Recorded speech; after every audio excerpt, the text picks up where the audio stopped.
My first memories is from 1982 when Paolo Rossi was the top scorer.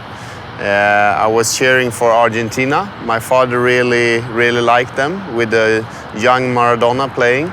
I was allowed to stay up and watch those games late at night. I was very happy doing that, and that was a special moment for me that really, let's say, was the big motivation to become a football player and sharing it with my dad. I remember that it seems like it was really hot.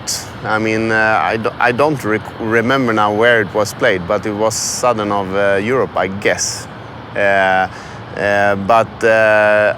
I remember the small shorts. I remember this very bad hit in the semi-final by the German goalkeeper on this French player, or maybe that was 2 years after, because it could be mixed up some things also with '84 European Championship. But mainly it's that it was so much passion, especially when the team scored, and.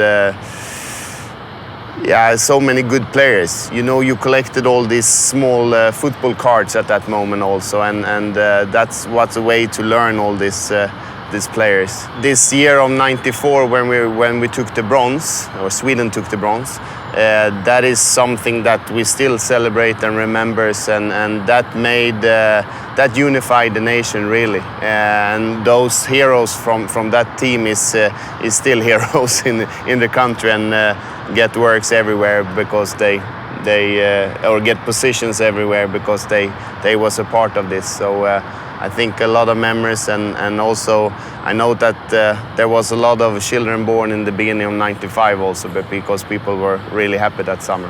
I think Germany is my favorite as the defending world champion. They have still a very strong team. The team is not too old.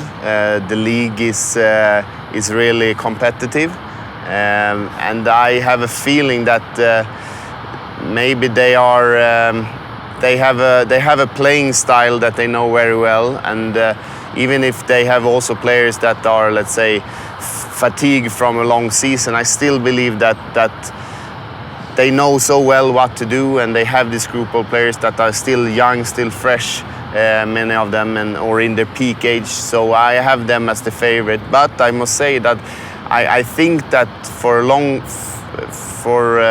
long time England has not been one of the teams that has been good enough. But I mean, we have memories playing them now, and they have a very interesting and young and a team with a lot of speed. And I think that this time they could actually surprise and also go all the way to the final. I think like this, with a player like Zlatan Ibrahimovic that we have, and he's very motivated. He has had a very good season.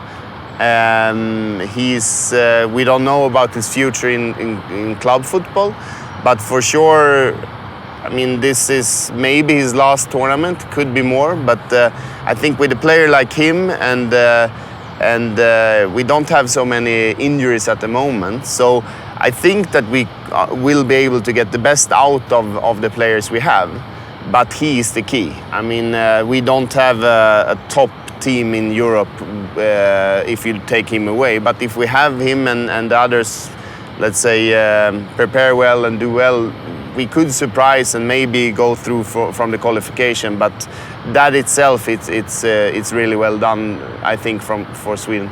I think that we have seen in the last couple of years that this is not the best national team we have had. Still, we have had maybe the best player in all history. So that is why we anyway have achieved some things. But I think that we are quite... the expectations are not that we should qualify for the last rounds, but of course, if we don't, then everybody will be disappointed anyway. So there is some mixed emotions there. I think that this tradition that is still here, but maybe a little bit weakened now for national team if you come with all the big clubs now. So national team and federations really need to work hard to save this special moment of the best players in the nation playing together. So I think that when this is the football, the rest of the football stops, and for 1 month in a period where many people have holidays, they be able to play the strongest players in the world for their country. That brings out so much emotion and unity and togetherness inside not only the player group but also the whole nation. So that's why it's special, and it's like a global festival really.